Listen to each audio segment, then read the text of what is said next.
إن هذا القرآن يهدي للتي هي أقوم ويبشر المؤمنين الذين يعملون الصالحات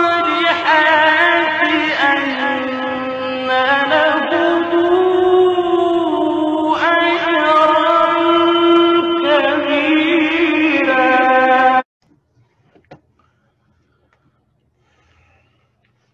السلام علیکم ورحمۃ اللہ. لا حول ولا قوة الا باللہ العلی العظیم. اعوذ باللہ السمیع العلیم من الشیطان اللعین الرجیم. بسم اللہ الرحمن الرحیم. الحمد للہ رب العالمین وصلی اللہ علی محمد وآلہ الطاہرین ولعنۃ اللہ علی اعدائہم اجمعین. ایک مرتبہ پھر آپ تمام حضرات کو ہم اس جلسہ قرآن میں خوش آمدید کہتے ہیں اور رب العالمین کی بارگاہ میں دعا کرتے ہیں کہ وہ ہم سب کو قرآن کریم پڑھنے کی، سمجھنے کی اور پڑھ کر سمجھ کر قرآن کے اصول و ضوابط کے مطابق اپنی زندگی بسر کرنے کی اور دنیا اور آخرت کی کامیابیاں حاصل کرنے کی سعادت نصیب فرمائے. اس سے پہلے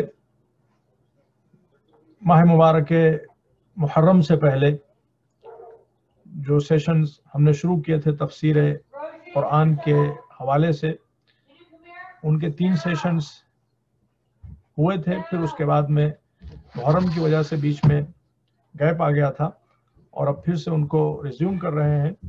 تو آج یہ 4تھا سیشن ہے تفسیر قرآن کا. اور جیسا کہ آپ حضرات جانتے ہیں کہ ان سیشنز میں جو قرآن کریم کے مشہور سورے ہیں وہ ہمارے ڈسکشن کا مرکز ہیں اور ہماری گفتگو انہی سے متعلق ہوگی. اب جو مشہور سورے ہیں ان میں جو چھوٹے چھوٹے سورے ہیں ان کی تفسیر ہم آلریڈی بیان کر چکے ہیں حسینیہ کے ممبر سے، اور وہ آن لائن موجود ہیں. انشاءاللہ ان کو بھی یوٹیوب پہ ایک جگہ کر دیا جائے گا.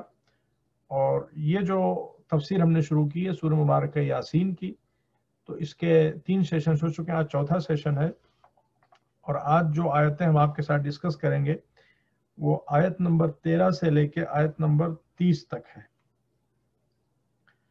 So let's recite these verses. پہلے ہم ان آیتوں کی تلاوت کریں گے اور پھر اس کے بعد انشاءاللہ ان آیتوں کی مختصر تفسیر اور تشریح آپ حضرات کی خدمت میں پیش کریں گے. اعوذ باللہ من الشیطان الرجیم. بسم اللہ الرحمن الرحیم. اذ ارسلنا الیہم 2 فکذبوہما فعززنا بثالث فقالوا انا الیکم مرسلون. قالوا ما انتم الا بشر مثلنا وما انزل الرحمن من شيء إن أنتم إلا تكذبون.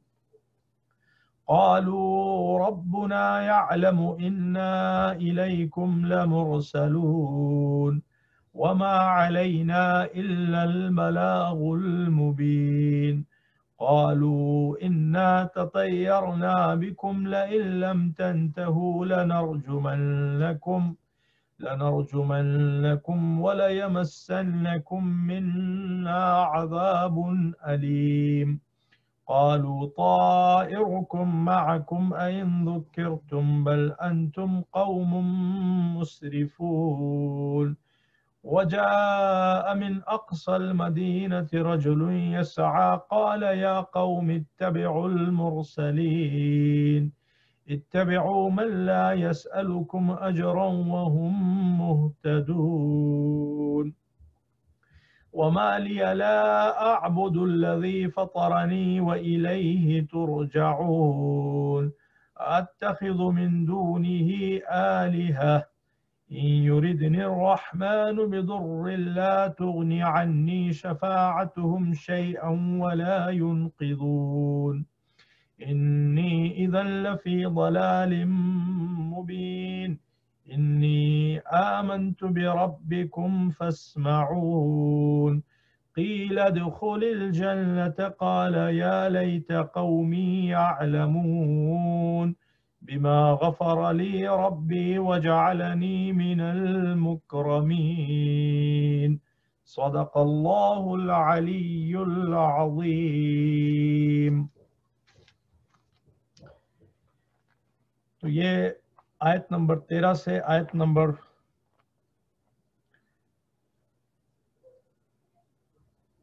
نہیں، ابھی 2-3 آیتیں اور رہ گئی ہیں. اعوذ باللہ من الشیطان الرجیم. وما انزلنا على قومه من بعده من جند من السماء وما كنا منزلين إن كانت إلا صيحة واحدة فإذا هم خامدون يا حسرة على العباد ما يأتيهم من رسول إلا كانوا به يستهزئون صدق الله العلي العظيم. تو یہ تمام آیتیں حقیقت میں ایک واقعے کی طرف اشارہ کر رہی ہیں، اور اسی واقعے کو اللہ رب العزت نے یہاں پہ تفصیل کے ساتھ بیان کیا ہے.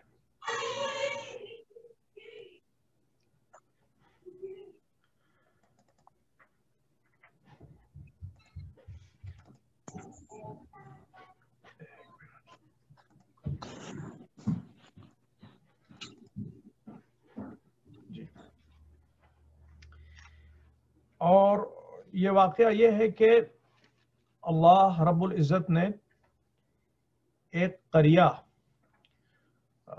جسے انطاکیہ کہا جاتا ہے، اور یہ ایٹ پریزنٹ ترکی کا ایک حصہ ہے،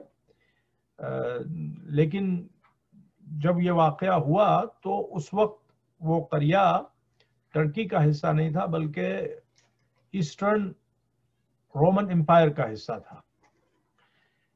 تو بہرحال وہ جگہ آج بھی موجود ہے اور اس کو انطاکیہ کہا جاتا ہے. وہاں پہ اللہ رب العزت نے اپنے 2 رسولوں کو بھیجا، 2 نمائندوں کو بھیجا، اور جب وہ وہاں پہ گئے بت پرستوں کے درمیان اور ان کو انہوں نے حق کی دعوت دی اور پیغام توحید سنایا، اور جو معاشرے میں برائیاں اور بے حیائیاں رائج تھیں ان سے روکنا چاہا، تو وہی جو ایک ٹریڈیشنل طریقہ رہا ہے کہ ایک ریزسٹنس سامنے آیا. پھر اللہ رب العزت نے ان کی ہیلپ کے لیے ایک اور میسنجر کو بھیجا، اور انہوں نے بھی ساری کوششیں کی. ایونچولی ان لوگوں نے نہیں مانا، اور پھر اس کے بعد اللہ رب العزت کی طرف سے عذاب آیا، پنشمنٹ آئی، اور وہ قوم ہلاک ہو گئی. تو یہ اس کا خلاصہ ہے، لیکن اس کی مختصر تفسیر جو ہم آپ کی خدمت میں بیان کرنا چاہتے ہیں وہ کچھ اس طرح سے ہے. لیٹس گو ورس بائی ورس. آیت نمبر 13. آپ حضرات کے پاس اگر قرآن ہو تو آپ اس کو کھول سکتے ہیں. آیت نمبر 13 میں اللہ فرماتا ہے اِذْ أَرْسَلْنَا إِلَيْهِمُ اثْنَيْنِ. اے میرے حبیب اس وقت کو یاد کیجئے کہ جب ہم نے ان لوگوں کی وَضْرِبْ لَهُمْ مَثَلًا أَصْحَابَ الْقَرْيَةِ. اے میرے حبیب آپ مثال بیان کیجئے کافروں کے لیے، ان مشرکوں کے لیے، مثلاً ایک ایگزامپل. وہ ایگزامپل کس کی ہے؟ اصحاب القریہ، اس قریے کے رہنے والوں کی ایگزامپل ہے. اللہ نے نام نہیں لیا، لیکن القریہ سے مراد ظاہر ہے وہ انطاکیہ ہے جس کا ذکر ہم نے کیا. اذ جاء المرسلون، کہ جب اس قریے میں ہمارے نبی آئے، ہمارے رسول آئے، ہمارے میسنجرز آئے. اچھا، ایک سوال یہاں پہ یہ پیدا ہوتا ہے کہ اللہ رب العزت اس سورہ یاسین میں جہاں اس نے رسول اللہ کی نبوت کا ذکر کیا ہے اور کافروں اور مشرکوں کا ذکر کیا ہے کہ یہ کافر اور مشرک حق کی طرف آنے والے نہیں ہے، وہیں پہ آل آف اے سڈن اللہ رب العزت یہ واقعہ کیوں بیان کرنے لگا؟ ظاہری اعتبار سے کوئی ربط نہیں ہے، لیکن اگر ذرا سا غور کیا جائے تو بہت گہرا ربط ہے، اور یہی قرآن کریم کا میتھڈ ہے کہ اللہ رب العزت اپنے نبی کو حکم دیتا ہے کہ وہ ان کافروں کو، ان مشرکوں کو اور عرب کے ان سرکش لوگوں کو حق کی دعوت دے، لیکن ان کی طرف سے بہت اسٹرانگ ریزسٹنس۔ تو اب جو اسٹرانگ ریزسٹنس ان کی طرف سے آ رہا ہے، تو ایک طرف تو رسول اللہ اور جو رسول اللہ کے ساتھ اہل ایمان ہیں ان کی حوصلہ افزائی کی ضرورت ہے، ان کے لیے ایک مثال دینے کی ضرورت ہے کہ it's not the first time کہ حق کی طرف آپ کسی کو بلا رہے ہیں اور اس کی طرف سے ریزسٹنس آ رہا ہے، آپ بالکل لاجیکل ہیں، آپ سب کچھ اچھی طرح سے بیان کر رہے ہیں، آپ کے دل میں قوم کی محبت ہے، عشق ہے، مگر لوگ آپ کو ریجیکٹ کر رہے ہیں۔ تو یہ کوئی فرسٹ ٹائم نہیں ہے، اس سے پہلے بھی ہسٹری میں ہو چکا ہے۔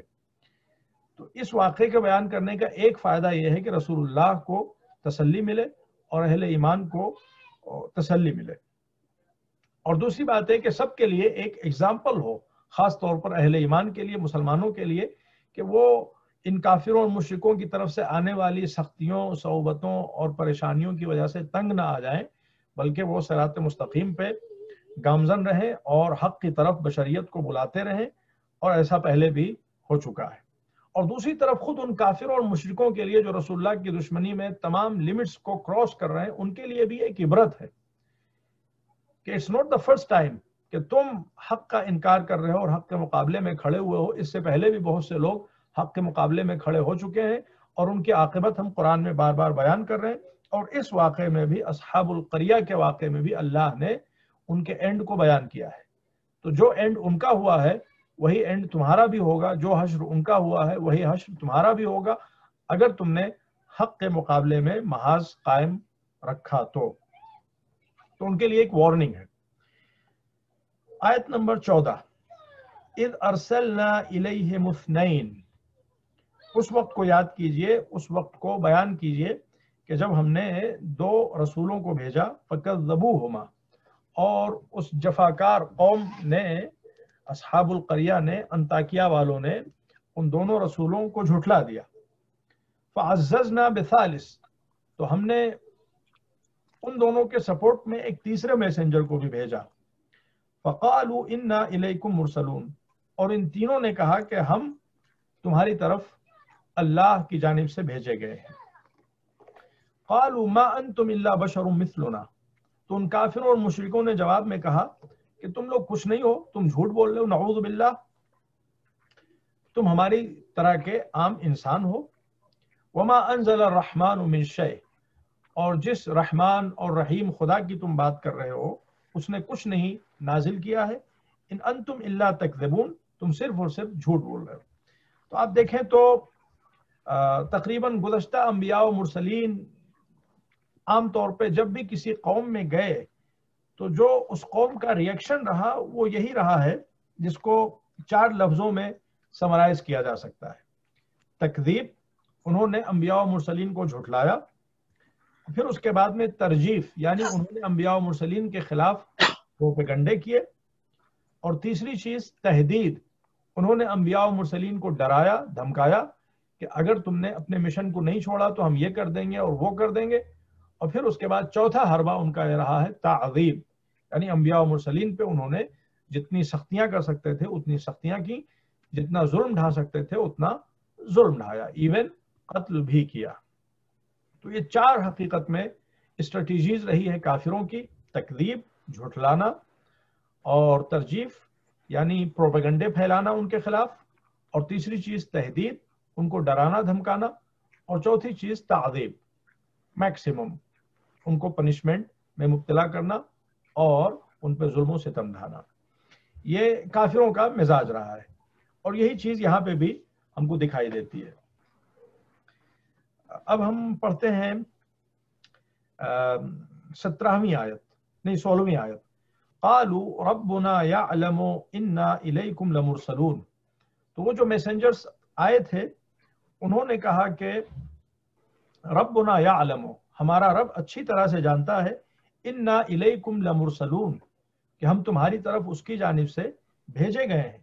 اب یہ مرسلین کون تھے، ان کا نام کیا تھا؟ ان کا نام جب ہم کتابوں میں دیکھتے ہیں تاریخ کی تو ان کے ڈیفرنٹ نیمز دکھائی دیتے ہیں. ایک روایت کے مطابق یہ دراصل حواریین حضرت عیسیٰ تھے. حضرت عیسیٰ کے اسپیشل کمپینینز تھے، اور حضرت عیسیٰ نے اللہ کے حکم سے ان تینوں کو اس قریے میں بھیجا تھا ان کی ہدایت کے لیے، ان کو بت پرستی سے اور بت پرستی سے ریلیٹڈ دوسری تمام برائیوں سے اور گناہوں سے اور ظلم و ستم سے روکنے کے لیے. ان کے نام جو کتابوں ملتے ہیں وہ ہیں شمعون، یوحنا اور بولس. اور اس سلسلے میں دوسرے نظریات بھی ہیں کتابوں میں، لیکن ظاہر سی بات ہے یہ اتنا اہم نہیں ہے کہ ان کے نیمز کیا تھے اور ان کے پاسپورٹ کا انٹروڈکشن کیا تھا، ان کے باپ دادا کون تھے، یہ پیدا کہاں ہوئے تھے، یہ امپورٹنٹ نہیں ہے. اصل چیز جو اہم ہے وہ یہ ہے کہ انہوں نے کیا کیا اور ان سے ہم کیا سبق حاصل کر سکتے ہیں. اگر ان کے نیمز اور پاسپورٹ والی انفارمیشن اتنی ہی اہم ہوتی تو اللہ رب العزت خود اس کو قرآن میں بیان کرتا.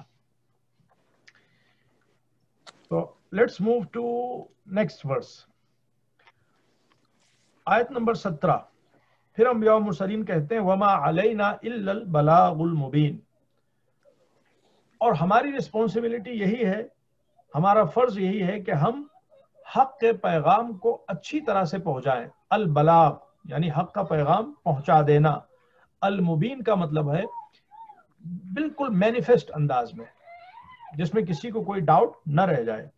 تو اب یہاں پہ المبین کی وضاحت میں جو تفسیروں ملتا ہے وہ یہ کہ وہ چاہے اللہ کے بھیجے ہوئے تھے یا حضرت عیسیٰ کے بھیجے ہوئے تھے، اللہ کے حکم سے وہ صاحب اعجاز بھی تھے، یعنی ان کے اندر معجزہ دکھانے کی صلاحیت بھی تھی. چنانچہ انہوں نے بہت سے مریضوں کو شفا بھی دی، اور جب وہ آئے ہیں شہر میں اس وقت بھی انہوں نے شفا دی، اور جب تک رہے ہیں اس وقت تک وہ معجزات دکھلاتے رہے ہیں، اور معجزات کے ذریعے سے اپنے پیغام کو اچھی طرح سے واضح کیا. اور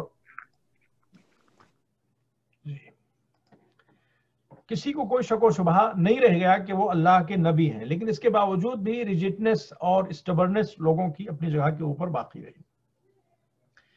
قالوا انا تطیرنا بکم، تو جو پہلا اسٹیپ ہوتا ہے سرکشوں کا، حق کے دشمنوں کا، وہ حق کا انکار اور اہل حق کو جھٹلانا، وہ انہوں نے کر لیا.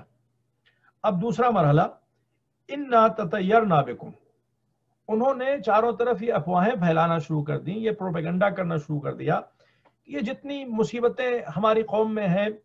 اب کتابوں ملتا ہے کہ اس زمانے میں وہاں پہ کچھ قحط سالی بھی تھی، ڈراؤٹ بھی آ گیا تھا.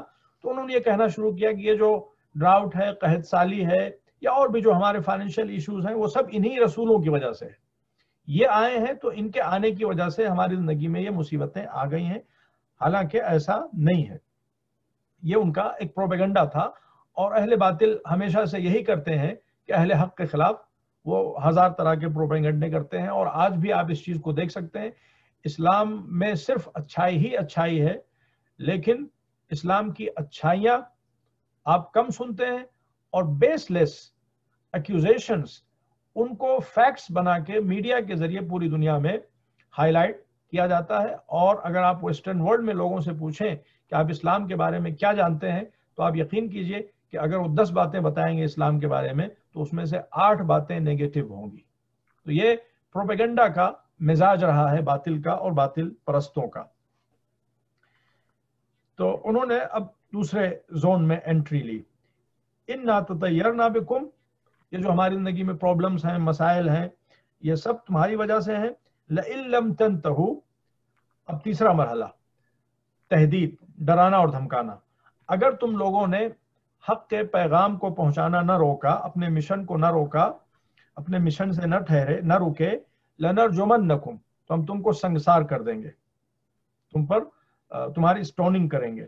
وَلَيَمَسَّنَّكُم مِّنَّا عَذَابٌ عَلِيمٌ، اور ہماری طرف سے تم کو بہت دردناک چسٹائسمنٹ اور پنشمنٹ اور عذاب کا سامنا کرنا ہوگا. قَالُوا طَائِرُكُم مَّعَكُمْ، آیت نمبر 19. تو نبیوں نے کہا طائرکم معکم، تمہاری بدبختی، تمہاری بدنصیبی، تمہاری ویکڈنس، ریچڈنس، جو تمہاری زندگی کی پرابلمز ہیں، معکم، وہ تمہارے اپنے ساتھ ہیں، تمہارے عقائد کی وجہ سے، تمہارے افکار کی وجہ سے، تمہارے ایٹیٹیوڈز کی وجہ سے، تمہاری ناانصافیوں کی وجہ سے، ایک دوسرے پہ ظلم و ستم کرنے کی وجہ سے اپنی غلطیوں کو اور خامیوں کو دوسرے کے سر کیوں مٹتے ہو؟ قالوا طائرکم معکم، جو تمہاری پرابلمز ہیں وہ تمہاری اپنی وجہ سے ہیں. این ذکرتم بل انتم قوم مسرفون، کیا تم یہ کہنا چاہتے ہو کہ تم کو حق کی طرف بلایا جا رہا ہے، ظلم سے روکا جا رہا ہے، عدل و انصاف کی دعوت دی جا رہی، تو اس کی وجہ سے تم منحوس ہو گئے ہو، تمہاری زندگی میں نحوستیں آ گئی ہیں، تمہاری زندگی میں پرابلمز آ گئی ہیں؟ ایسا ہرگز نہیں ہو سکتا. بل انتم قوم مسرفون، حقیقت یہ ہے کہ تم لوگ اسراف کرنے والی قوم ہو. اب یہاں پہ جو مسرفون کا لفظ استعمال ہوا ہے، اس سے مراد کیا ہے؟ عام طور پہ جب اسراف کا لفظ استعمال ہوتا ہے تو ہم لوگوں کی اٹینشن صرف فائنینشیل مسائل کی طرف جاتی ہے، لیکن فائنینشیل مسائل میں اعتدال کے دائرے سے ہٹنا، بیلنس کو کھو دینا، ایکسٹراوگنٹ ہو جانا، وہ اسراف کا ایک ڈائمینشن ہے. اسراف کی جو ڈیفینیشن ہے اسلامک ٹرمنالوجی میں وہ یہ ہے کہ کسی بھی مسئلے میں حق کو چھوڑ کر، اعتدال کو چھوڑ کر حد سے تجاوز کرنا، اعتدال کے دائرے کو کراس کرنا، اسے اسراف کہا جاتا ہے. تو وہ گناہوں میں بھی ہو سکتا ہے اسراف ہو، عقائد میں بھی ہو سکتا ہے اسراف ہو، فکر میں بھی اسراف ہو سکتا ہے، مزاج میں بھی اسراف ہو سکتا ہے. تو اسراف میں بہت وسعت پائی جاتی، جہاں کہیں بھی انسان حق سے منحرف ہو اور حق کے سرکل کو چھوڑ کے کسی اور ڈائریکشن میں جائے تو اس کو اسراف کہا جاتا ہے. بل انتم قوم مسرفون، تم لوگ اسراف کرنے والے ہو، تمہارے عقائد میں اسراف ہے، تمہارے عمل میں اسراف ہے، تمہارے سوچنے کے انداز میں اسراف ہے، تمہاری پوری زندگی پر اسراف کار فرما ہے. اب یہاں پہ آیت نمبر 20 میں ایک اور انسان کا ذکر ہوا ہے جو رسول تو نہیں تھے مگر ان کا رتبہ بھی اسلام میں بہت بلند ہے. وَجَاءَ مِنْ أَقْصَى الْمَدِينَةِ رَجُلٌ يَسْعَى قَالَ يَا قَوْمِ اتَّبِعُوا الْمُرْسَلِينَ، اور شہر کے دوسرے کارنر سے، شہر کے فردیسٹ پارٹ سے ایک شخص دوڑتا ہوا آیا، صحیح و کوشش کرتا ہوا آیا، دوڑتا ہوا آیا، بھاگتا ہوا آیا. قال یا قوم اتبعوا المرسلین، اور اس نے کہا کہ اے میری قوم تم ان رسولوں کو فالو کرو. تو پہلی بات تو یہ کہ یہ کون شخص تھا، اور جب اس کے حوالے سے آپ تفسیروں کو دیکھیں گے تو پتہ چلے گا کہ یہ حضرت حزقیل تھے. ان کا نام حزقیل ہے اور ان کو مومن آل یاسین کہا جاتا ہے. سوری، ان کا نام حبیب تھا، حبیب نجار. حزقیل مومن آل فرعون تھے اور مومن آل یاسین یہ حبیب نجار ہیں. تو یہ حبیب ان کا نام تھا اور پیشے کے اعتبار سے یہ نجار تھے، اور بعض کتابوں میں ملتا ہے کہ یہ اللہ رب العزت کے اطاعت گزار تھے، اور جو فطرت اللہ نے انسان کو دی ہے، فطرت توحیدی، کہ انسان اپنی فطرت سے بتوں کی عبادت سے بیزار ہوتا ہے اور اللہ کے سامنے سر تسلیم خم کیے رہتا ہے، تو یہ اسی کو فالو کرتے تھے اور یہ بہرحال موحد تھے، ایک خدا کی عبادت کرنے والے تھے. تو جب ان کو پتہ چلا کہ انبیاء و مرسلین کے خلاف سازشیں ہو رہی ہیں، ان کو قتل کرنے کے منصوبے بنائے جا رہے ہیں، تو یہ اپنے گھر بار کو چھوڑ کے آئے، اور نہ انہوں نے اپنے پیشے کو دیکھا، نہ انہوں نے اپنی تنہائی کو دیکھا، نہ انہوں نے یہ سوچا کہ ان کے ساتھ کیا سلوک کیا جائے گا. یہ حق کے میدان میں کود پڑے اور انہوں نے اپنی قوم کو حق کی طرف دعوت دی. اتبعوا من لا يسألكم اجرا وهم مهتدون، آیت نمبر 21. تم لوگ فالو کرو، تم لوگ تبعیت میں آ جاؤ، اتباع کرنا شروع کر دو. من لا يسألكم اجرا، ان عظیم المرتبت ہستیوں کی، ان رسولوں کی جو تم سے کوئی ڈیمانڈ نہیں رکھتے، کسی طرح کا کمپنسیشن نہیں چاہتے، نہ ان کو نیم چاہیے، نہ ان کو فیم چاہیے، نہ ان کو ویلتھ چاہیے، نہ ان کو ریچز چاہیے، تم سے کچھ نہیں مانگتے، وہ صرف اور صرف تمہارے خیر خواہ ہیں، ویل وشر ہیں. اب کتابوں ملتا ہے کہ اس شہر میں ایک ظالم بادشاہ تھا اور وہی حقیقت میں فساد کا مرکز تھا، ام الفساد تھا، اور وہی لوگوں کو اکساتا تھا انبیاء و مرسلین کے خلاف. اور بت پرستی کو پروموٹ کرتا تھا، اس لیے کہ بت پرستی کی آڑ میں وہ اپنے پولیٹیکل ایجنڈاز کو اچیو کرتا تھا۔ تو انبیاء و مرسلین کو فالو کرو، کیوں؟ نمبر 1، لا یسألکم اجرا، یہ وہ ہیں کہ جو تم سے کچھ ڈیمانڈ نہیں کرتے، صرف تمہیں دیتے ہیں، تم سے کچھ لیتے نہیں، یعنی یہ سنسیئر ہیں، اٹموسٹ سنسیئر۔ وہم مہتدون، دوسری وجہ انبیاء و مرسلین کو کیوں فالو کرو، یہ خود ہدایت یافتہ ہیں، با کردار ہیں، اور ان کے مقابلے میں جس ڈکٹیٹر کو تم فالو کرتے ہو، پہلی بات تو یہ کہ وہ تمہارا خون چوس رہا ہے، اور دوسری بات یہ کہ اس کا کردار دیکھو، اس کے اخلاق دیکھو، اس کے عادات و اطوار دیکھو۔ اور تیسری وجہ وَمَا لِيَ لَا أَعْبُدُ الَّذِي فَطَرَنِي، جس بات کی طرف انبیاء و مرسلین ہم کو بلا رہے ہیں وہ ہماری فطرت میں اللہ رب العزت نے رکھا ہے، میں کیوں اس خدا کی عبادت نہ کروں، الذی فطرنی، جس نے مجھے خلق کیا ہے، وَإِلَيْهِ تُرْجَعُونَ، اور اسی کی طرف ہم کو پلٹ کے جانا ہے۔ تو توحید، اللہ کی عبادت، وہ ہماری فطرت میں شامل ہے، اور وہ اللہ رب العزت نے ہمارے وجود کا حصہ بنا کے ہم کو پیدا کیا ہے، اور پھر اسی کی طرف ہمیں پلٹ کے جانا ہے۔ یہ تیسری وجہ۔ اور پھر اس کے بعد چوتھی وجہ، اتخذ من دونہ آلہۃ، کیا میں اس خدا کو چھوڑ کر ان بتوں کو اپنا خدا بنا لوں جو میرے کسی کام کے نہیں ہیں، یعنی اللہ کو چھوڑ کے جس کو بھی انسان مانے گا، حقیقت میں اس کے ماننے میں کوئی پوائنٹ نہیں نظر آئے گا۔ ماننا ہے تو اللہ کو مانو، یہ بت یہ اس قابل کہاں ہے کہ ان کے سامنے سر تسلیم خم کیا جائے۔ ان یردن الرحمن بضر، اگر رحمان پروردگار وہ مجھے نقصان پہنچانا چاہے، اب یہاں پہ انٹرسٹنگ بات ہے کہ رحمان کا لفظ استعمال کیا گیا، یعنی اصل یہ ہے کہ اللہ رب العزت ہم پہ رحم و کرم کرتا ہے اور اس کی رحمت سب سے اوپر ہے۔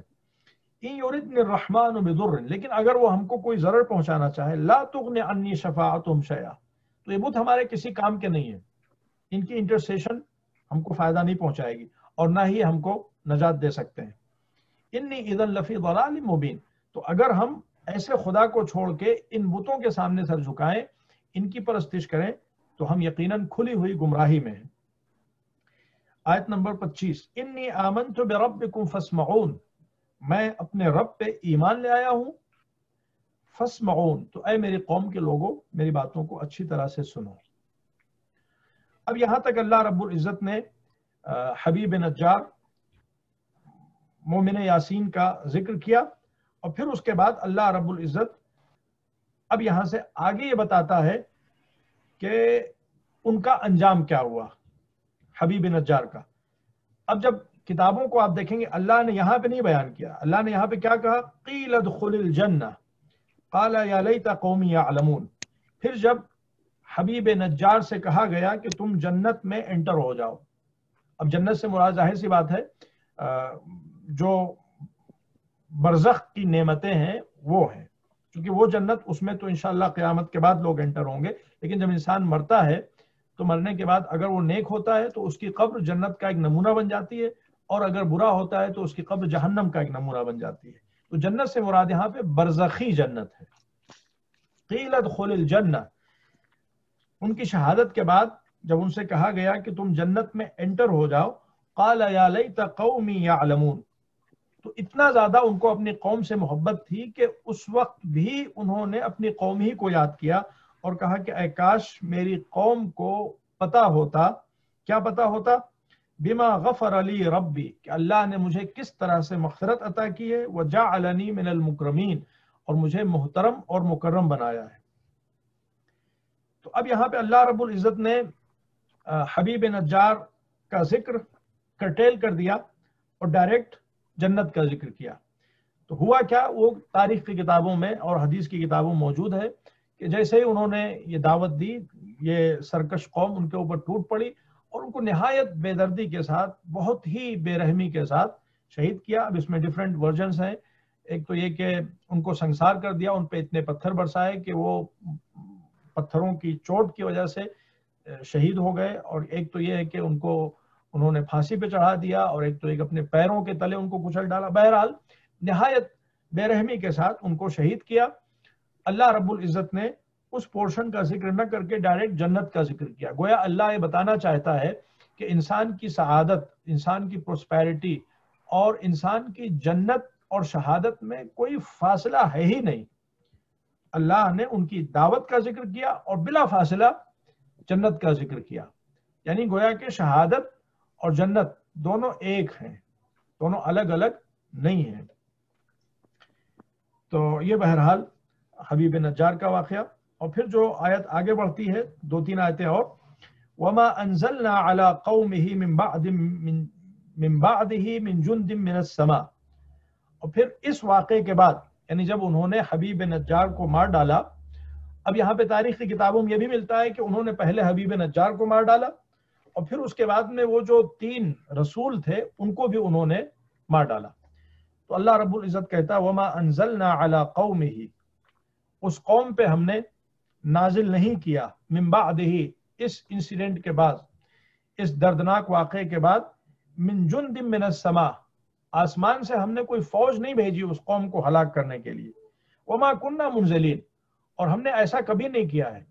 یعنی اگر ہمیں کسی قوم کو ہلاک کرنا ہوتا ہے، کسی قوم پہ عذاب نازل کرنا ہوتا ہے، تو ہمیں لشکر بھیجنے کی ضرورت نہیں پڑتی، ہمیں آرمی بھیجنے کی ضرورت نہیں پڑتی۔ یہ سب دنیا کے حکمرانوں کا طریقہ کار ہے، ہم ان تمام چیزوں سے بے نیاز ہیں۔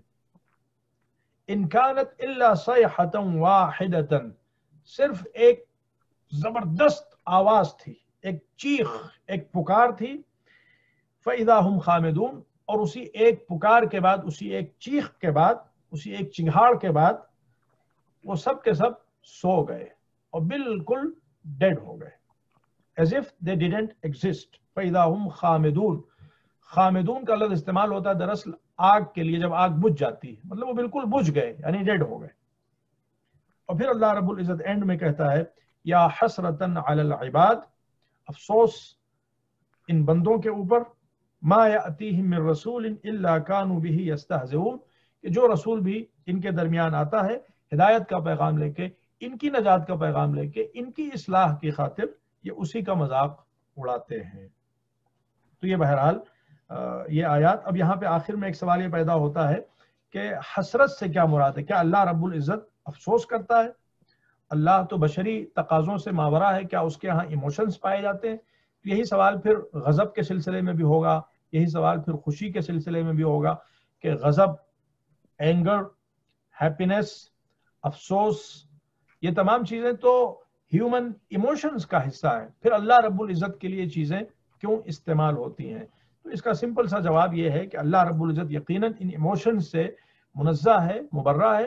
اللہ یہاں پہ یہ بتا رہا ہے کہ انہوں نے جو بیہیویئر کیا ہے، جو ان کا ایٹیٹیوڈ ہے، وہ ایٹیٹیوڈ حقیقت میں قابل حسرت ہے، قابل غضب ہے، قابل لعنت ہے، قابل ملامت ہے۔ یہ بات ہے۔ اللہ کا غضب اور اللہ کی خوشی، اس پہ انشاءاللہ پھر ہم تفصیل سے عرض کریں گے۔ اب یہاں پہ ہمارے پاس وقت نہیں رہ گیا ہے اور تقریباً تمام چیزیں کورڈ ہو گئی ہیں۔ حبیب نجار سے ہم 2 اہم سبق سیکھ سکتے ہیں، اور یہ اس دور کے مسلمانوں کے لیے بھی اللہ نے حبیب نجار کا واقعہ بیان کیا، اور ہمارے لیے بھی یہ تمام آیتیں حقیقت میں ہمارے اپنے لیے بھی ہیں۔ ایک تو وہی جو مولا علی کا جملہ ہے، جیسا کہ ہم نے عرض کیا کہ حبیب نجار تن تنہا تھے، ان کے پاس کوئی لاؤ لشکر نہیں تھا، مگر جب انہوں نے دیکھا کہ کسی کے اوپر ظلم ہو رہا ہے اور حق کو کچلا جا رہا ہے تو وہ میدان میں آ گئے۔ تو اس سے جو ہم کو سبق ملتا ہے وہ یہ ہے کہ حق کی حمایت میں ہمیں اپنی بے سر و سامانی کو نہیں دیکھنا چاہیے، اپنی تنہائی کو نہیں دیکھنا چاہیے، اور اگرچہ ہم اکیلے ہوں مگر ہمیں اپنی پوری کوشش کرنا چاہیے حق کو ڈیفینڈ کرنے کی۔ یہ وہ بات ہے جسے امیر المومنین نے بہت خوبصورتی سے بیان کیا، فرماتے ہیں لا تستوحشوا فی سبیل الحق لقلت اہلہ، حق کی راہ میں اہل حق کی کمی کی وجہ سے کبھی بھی تمہارے پیروں میں لغزش پیدا نہ ہو۔ لا تستوحشوا، تنہائی کا احساس نہ کرو، فی سبیل الحق، حق کی راہ میں، لقلت اہلہ، اس لیے کہ حق کے فالوورز کم ہیں۔ نو، حق کے فالوورز ہمیشہ سے کم رہے ہیں اور بظاہر ہمیشہ کم رہیں گے یہاں تک کہ امام مہدی کا ظہور پر نور ہو جائے۔ اور دوسرے یہ کہ جو سبق ہے وہ یہ ہے کہ یقیناً کفار کی طرف سے، مشرکین کی طرف سے جب کبھی بھی ہم اپنے دین کو فالو کریں گے یا اپنے دین کا پیغام دوسروں تک پہنچانا چاہیں گے یا حق کی حمایت کرنا چاہیں گے تو ہماری راہ میں مشکلات آئیں گی، ہماری راہ میں سختیاں آئیں گی، ہمیں کافروں کے عذاب اور ان کے پنشمنٹ کو تحمل کرنا ہوگا، مگر اس سے ہمیں گھبرانا نہیں چاہیے۔ اللہ رب العزت نے اس کے فوراً بعد حبیب نجار پہ جو اس نے اپنی نعمتیں نازل کی ہیں ان کا بھی ذکر کیا ہے، اس لیے کہ ہمارا اینڈ اگر ہم حق کی راہ میں ہیں اور حق کی حمایت میں مرتے ہیں تو ہمارا اینڈ پروسپیرٹی پہ ہے، اور جیسے ہی ہم اپنا مشن تمام کریں گے امیڈیٹلی اللہ کی نعمتیں ہم کو ویلکم کہنے کے لیے آگے بڑھیں گی اور خلد بری ہمارا مقدر ہوگا۔ افسوس تو حقیقت میں ان پہ ہوتا ہے جو حق کا انکار کرتے ہیں۔ اور اب ہم اپنی گفتگو یہیں پہ روکتے ہیں۔ اگر مومنین جو ہمارے ساتھ شامل ہیں 12 مومنین، اگر کسی کے کوشچنز ہوں تو آپ حضرات پوچھ بھی سکتے ہیں۔ اور ہاں، ایک رسول اللہ کی حدیث بھی ہے جو ہم نے یہاں پہ لکھی ہے آپ کے ساتھ شیئر کرنے کے لیے، جو بہت خوبصورت ہے۔ وہ یہ ہے کہ حضور نے فرمایا الصدیقون ثلاثہ، ہیومن ہسٹری میں 3 مرد ایسے گزرے ہیں جن کو صدیق کہا گیا ہے، یعنی ہمیشہ سچ بولنے والے اور ہمیشہ سچ کے ساتھ رہنے والے۔ ایک حبیب نجار ہیں جن کا ذکر ہم نے ابھی آپ کی خدمت میں کیا، مومن آل یاسین، و حزقیل، اور دوسرے حزقیل ہیں مومن آل فرعون، ان کا تذکرہ بھی اللہ نے قرآن میں دوسری صورتوں میں کیا ہے۔ اور تیسرے علی بن ابی طالب علیہ الصلاۃ والسلام، وہو افضلہم، اور علی بن ابی طالب ان سب میں افضل ہے۔ اور یہ روایت برادران سنت والجماعت کی کتابوں موجود ہے، در منصور اور بھی دوسری کتابوں میں موجود ہے۔ وآخر دعوانا ان الحمد للہ رب العالمین وصلی اللہ علی محمد وآلہ الطاہرین۔